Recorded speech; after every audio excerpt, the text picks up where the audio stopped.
नमस्कार, स्वागत है आपका जस्ट इंडिया में और मैं हूं आपके साथ मुस्कान। रुक करेंगे उन तमाम खबरों का जिनका सरोकार है आपसे। खबरों के प्रायोजक हैं आरोग्य मास्क लगाएं, कोरोना से सुरक्षित रहें। Oscar super speciality hospital and trauma centre, रंज किया showroom in Rohtak and Bahadurgarh. Showroom पर आएं, टेस्ट ड्राइव लें और गाड़ी बुक कराएं। लाहौल घाटी के बाशिंदों के लिए आज बेहद बड़ा दिन है। सामरिक दृष्टि से बेहद महत्वपूर्ण अटल टनल का उद्घाटन किया जा चुका है।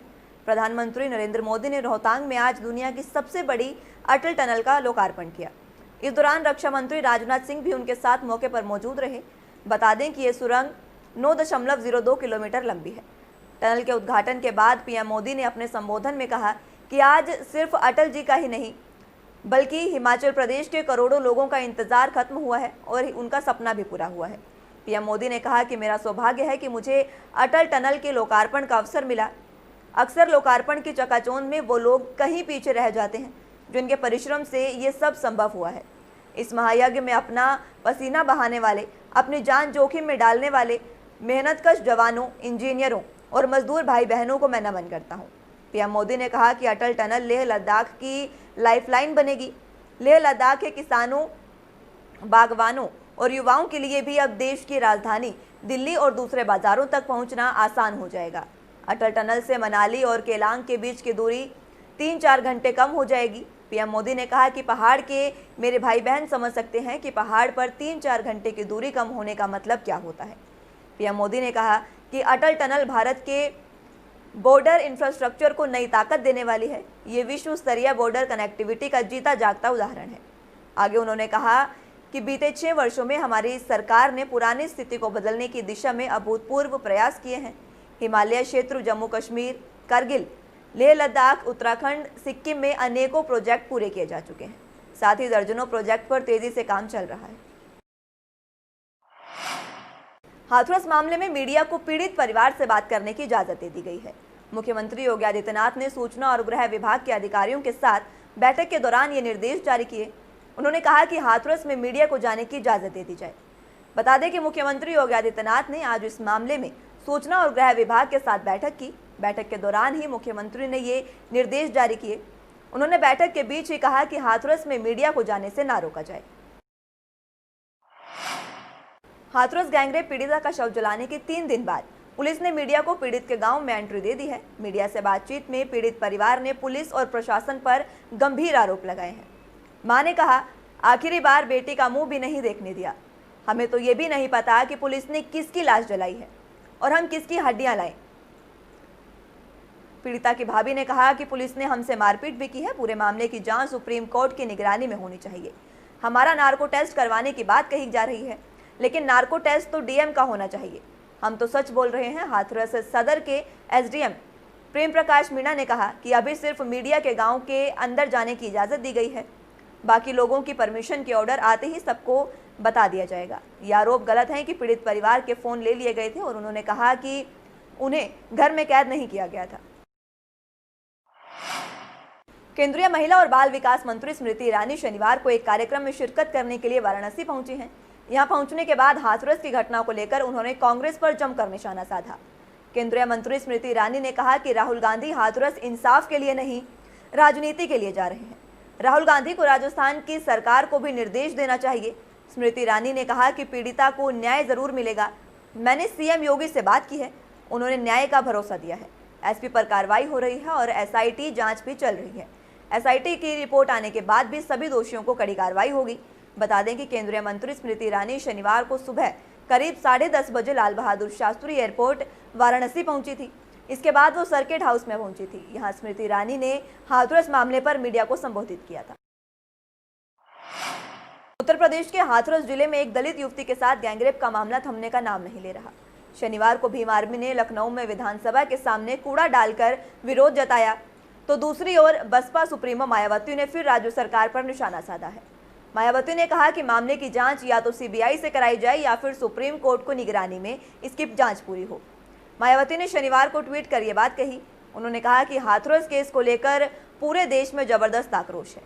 इसकी शुरुआती जांच रिपोर्ट से जनता संतुष्ट नहीं है। मामले की सीबीआई या फिर सुप्रीम कोर्ट की निगरानी में जांच होनी चाहिए।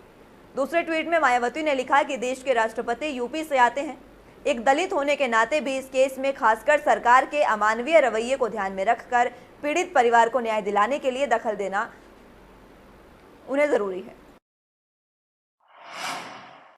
टीएमसी ने हाथरस सदर के एसडीएम प्रेम प्रकाश मीणा के खिलाफ पुलिस शिकायत दर्ज कराई है।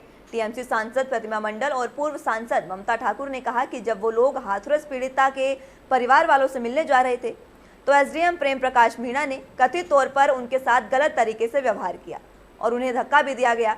हाथरस कोतवाली को लिखे शिकायती पत्र में प्रतिमा मंडल ने कहा कि वो शांतिपूर्वक पीड़िता परिवार से मिलने जाना चाहते थे। जब वे हाथरस जा रही थी तो इसी दौरान एसडीएम प्रेम प्रकाश मंडल ने उन्हें धक्का दिया और उनके साथ अभद्रता करते हुए उन्हें भगाने की भी कोशिश की गई। उन्होंने कहा कि लोकतंत्र में किसी पीड़ित परिवार से जनप्रतिनिधि को न मिलने देना लोकतंत्र की हत्या है। शिकायत पत्र में मांग की गई कि एसडीएम प्रेम प्रकाश मीणा के खिलाफ कार्रवाई की जाए। एक दलित महिला एमपी के साथ इस तरह का व्यवहार किया जाता है तो योगी राज में आम महिला के साथ कैसा सलूक किया जाता होगा। यूपी में बेटियां आज पूरी तरह से सुरक्षित नहीं हैं। पहले हाथरस, फिर बलरामपुर और फिर अब बुलंदशहर के थाना ककोड़ इलाके में रेप की वारदात सामने आई है, जिसके चलते उत्तर प्रदेश की कानून व्यवस्था पर सवालिया निशान एक बार फिर से खड़े हो गए हैं। ताज़ा मामला बुलंदशहर के ककोड़ कोतवाली क्षेत्र का है, जहां 16 साल की एक नाबालिग दलित लड़की को 3 दबंगों ने 1.5 साल में कई बार हवस का शिकार बनाया और अब वो 4 माह की गर्भवती है।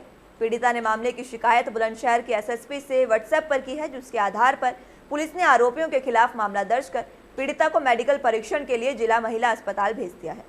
इसी के साथ उन्होंने 2 आरोपियों को हिरासत में भी लेकर पूछताछ करनी शुरू कर दी है। पीड़िता का आरोप है कि 1.5 साल पहले गांव के ही ठाकुर श्रीचंद ने उसे हवस का शिकार बनाया था और उसके पिता की पिटाई कर रिपोर्ट दर्ज न कराने की चेतावनी भी दी। सोशल मीडिया पर व्हाट्सएप के माध्यम से एक 16 वर्षीय लड़की के साथ ककोड़ थाना क्षेत्र में बलात्कार की घटना की जानकारी मिली और इस जानकारी के प्राप्त होते ही सिकंदराबाद की सीओ श्रीमती नम्रता श्रीवास्तव और थाना प्रभारी ककोड़ को मौके पर गांव में उसके घर पर भेजा गया, जहां उन लोगों ने पीड़िता से बात की, उसके परिवारजनों से संपर्क किया और जो तहरीर व्हाट्सएप पर डाली गई थी उसके आधार पर थाने में अभियोग पंजीकृत कर दिया गया है। यूपी के पीलीभीत में एक पत्नी ने सरेआम अपने पति की पिटाई कर दी। ये मामला थाना कोतवाली क्षेत्र के सिविल लाइन नॉर्थ कॉलोनी का है, जहां बीच सड़क पिटाई का ये वीडियो सोशल मीडिया पर जमकर वायरल हो रहा है। महिला का कहना है कि उसका पति यहां अपनी प्रेमिका के साथ मिलने आता था और उसी का पीछा करके वो आज पीलीभीत आ रही है। अपने आरोपी पति को प्रेमिका के घर से निकालकर सरेराह जमकर उसकी पिटाई कर दी। शुक्रवार देर रात इस मामले के चलते रोड पर भीड़ लग गई और घटनास्थल पर मौजूद लोगों ने वीडियो भी बनाया, जो सोशल मीडिया पर वायरल कर दिया गया। वहीं घटना की सूचना पर पहुंची पुलिस ने पीड़िता से मिली तहरीर के आधार पर पूछताछ कर जांच पड़ताल शुरू कर दी। जी, ये मेरे पति हैं। मेरी शादी को 10 साल हो गए हैं। इससे इनका अफेयर जब मतलब वकालत कर रहे हैं तब से है। ये इनकी गर्लफ्रेंड है। 10 साल से, मतलब जब से मेरी शादी हुई है इनसे, तब से मैं मतलब ये जानती थी कि ये वकालत करते हैं इनके साथ में। जी, ये सहायक अभियोजन अधिकारी है यहाँ पीलीभीत में। आज सर मुझे पता चला कि मेरे हस्बैंड आए हुए हैं। मैंने मौके पे पकड़ लिया। ये दोनों यहीं अंदर मतलब बाग में, यहाँ क्यारी में, पता नहीं क्या गुपचुप तरीके से ऐसे बात कर रहे थे, मतलब बहुत गंदे तरीके से लिपटे हुए थे। चूँकि मैंने पीलीभीत के बिसलपुर कोतवाली क्षेत्र के गांव भदारी में उस वक्त सनसनी फैल गई जब एक बच्चे का शव गन्ने के खेत में लहूलुहान मिला। घटना की सूचना पाते ही तत्काल मौके पर सीओ कोतवाल, बाद में पुलिस अधीक्षक भी मौके पर पहुंचे। मृतक के परिजनों में इस घटना के बाद से ही कोहराम मचा हुआ है। घटनास्थल पर बड़ी संख्या में ग्रामीण एकत्रित हो गए। मिली जानकारी के अनुसार मिंटू लाल का बेटा किरत गांव के ही सरकारी प्राइमरी विद्यालय में कक्षा 5वीं का छात्र था, जो शुक्रवार को अपने दोस्तों के साथ खेलने गया था, लेकिन वहां से वापस नहीं लौटा। जब किरत कई घंटे तक घर नहीं आया तो परिजनों ने उसकी तलाश शुरू कर दी और करीब 1 घंटे की तलाश के बाद बच्चे का शव लहूलुहान अवस्था में मिला। उसकी गर्दन पर धारदार हथियार के निशान भी थे और रक्त गर्दन से बह रहा था। मृतक बच्चे के पिता ने तत्काल इस मामले की सूचना कोतवाली प्रभारी निरीक्षक सुनील कुमार शर्मा को दी। सूचना मिलते ही सीओ ललन सिंह पुलिस बल के साथ घटनास्थल पर पहुंचे, जहां पुलिस ने शव को पोस्टमार्टम के लिए जिला मुख्यालय भेज दिया और मामले की कार्रवाई शुरू कर दी है। आई पी के निकरो वो आई अब ही नहीं पल्ले आओ जब मोड़ पल्ले का बजाय अब उतने घंटे गायब अब हम लोग इधर उधर ढूंढते रहे, नदी गाय थपे और देखो हम लोग ढूंढिया, फिर जाके पापा आ गए तुमते मिल गए, जाकर नाम है नहीं पड़ाई, सीधो सीधो लेट वही मिलो। हाँ सर भैया हम का करीब 8 वर्षीय बच्चे का शव गन्ने के खेत में मिला है। बच्चा सुबह खेलते हुए लापता हो गया था और घर वालों ने इसको ढूंढा ढांढा नहीं पाया तो उसको पुलिस को सूचना दी और जब पुलिस मौके पर पहुंची तो पुलिस ने भी मिलकर सब लोग ढूंढे तो बच्चे का शव बरामद हो गया और उसके गर्दन पे चोट है। तो उससे ये लगता है कि उसकी हत्या की गई है। हत्या किन कारणों से की गई है, परिवार को भी इस बात की कोई जानकारी नहीं। कोरोना महामारी से लड़ने के लिए आरोग्य मास्क लाया है आपके लिए सबसे आधुनिक मास्क। इसके साथ ही आपको मिलेगी आधुनिक PPE किट, वो भी बहुत ही सस्ते रेट पर। contact@arogyamask.com पर जाएं और हमसे संपर्क करें या फिर www.arogyamask.com से जुड़ें। इसके साथ ही आप हमें कॉल कर सकते हैं। हमारा पता है Anand international, plot number 181, sector 25, Panipat, Haryana.